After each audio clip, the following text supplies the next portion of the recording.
everyone. My name is Kimmy. And I'm Daphne. Today, we would like to address a very serious problem happening all over the world, water shortage. Daphne, can you imagine living without water? Well, to be honest, no. Absolutely no. And I believe you all cannot imagine either. Let me show you one shocking statistics. According to WHO, by 2025, 50% of the people in the world will face this water shortage problem. So you may wonder if this prediction will happen to Taiwan. Is it, Kimmy? The answer is yes. And I believe you know we are experiencing water shortage right now. In fact, many places in Taiwan will face serious problem of water shortage by 2031, especially Kaohsiung. They will face a serious water crisis from 61 million tons to 226 million tons in just 10 years, which is exactly the whole storage capacity of the whole Shifen reservoir.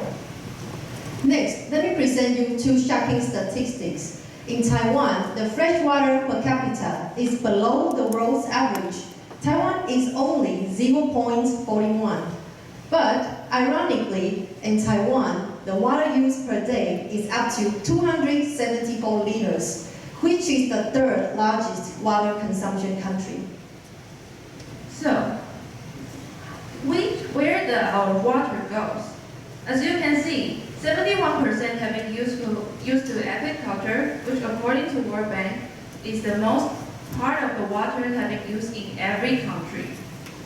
Therefore, we should pay much greater attention to water use in agriculture and also daily household usage, and to develop a sustainable and efficient water management practices is what we should do right now. Therefore, our presentation will be focused on SDG topics 6.3 and 6.4, that is to increase safe reuse of water and to increase efficiency of water use. Next, we will present you two case studies to show you how Israel and Australia have addressed the problem of water shortage. According to UN, Israel is a city with absolute water scarcity. The reason is that it only rains in winter, which causes that they have limited water resources, and in the long run, it becomes a chronic water shortage crisis. So, how do they overcome this serious water crisis problem? They came up with the advanced technology called drip irrigation to create sustainable work in agriculture and also enhance productivity for millions of farmers. And DataBeam is an Israel-based company which integrates technology in water conservation to ensure optimal growing conditions for plants and also higher yields of crops. And next, I will show you a couple of photos about how drip irrigation works in agriculture. So let's take a look. On the fields, they put a long tube called drip line, and this is where water is stored. And we can see that there are smaller units of drippers, and drippers is exactly where water drips to irrigate the farms. Next, inside the drip line, there is a drip line refiner. And drip line refiner is where uniform and accurate delivery of water and nutrients takes place. Next, let's take a look at this photo. So you can see that there are many drip lines on the fields, and the water is dripping all the way to the root zones of these plants to irrigate. And the plant technology has been much matured these days. The company have produced 150 billion drippers and have reduced the water by 50% compared to the conventional irrigation method, and also enhance the productivity for sugarcane by 133% and have been trusted by millions of farmers worldwide. The goal of NetAfim is to help farmers to grow more with less water. So next, we'll present the second case study. So there are three major reasons leading to Australia's water shortage. First, the population of Australia has been growing rapidly. Second, because of climate change, there are more droughts than before. And third, the water storage capacity is now 25% less than 20 years ago. So you may wonder, how did Australia overcome its water crisis? Their solution is to increase the reuse of wastewater. And there are two types of wastewater. Grey water is non-toilet wastewater, while black water is wastewater coming from the toilet.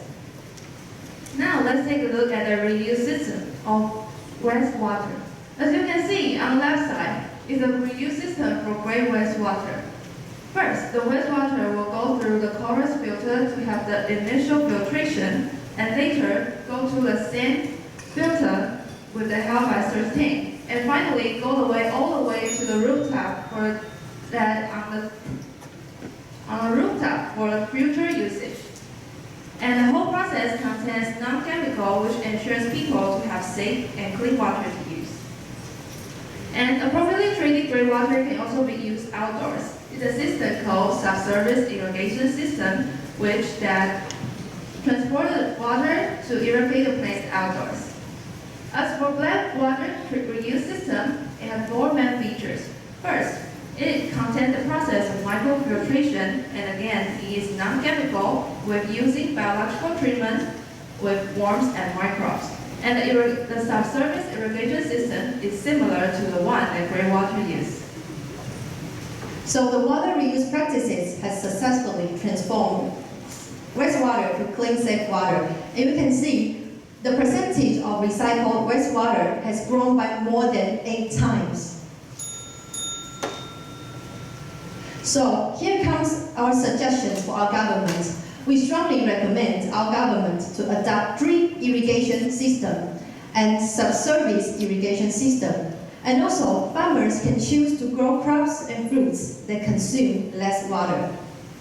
And what we can do in our daily life is to take shorter showers, turn on the water when shampooing your hair, and also don't let a tap running while brushing your teeth. This action seems simple, but we need to take it every day. Also, we can also replace our old inefficient washing machines and also cut down on our consumption of dairy products and meat. Don't think these small changes are insignificant. If we can make small changes every day, we can make a big difference to the whole world. That's why we're strongly inviting everyone that one small step, one giant leap. This is why we want to stand up here to tell all of you, save the world from water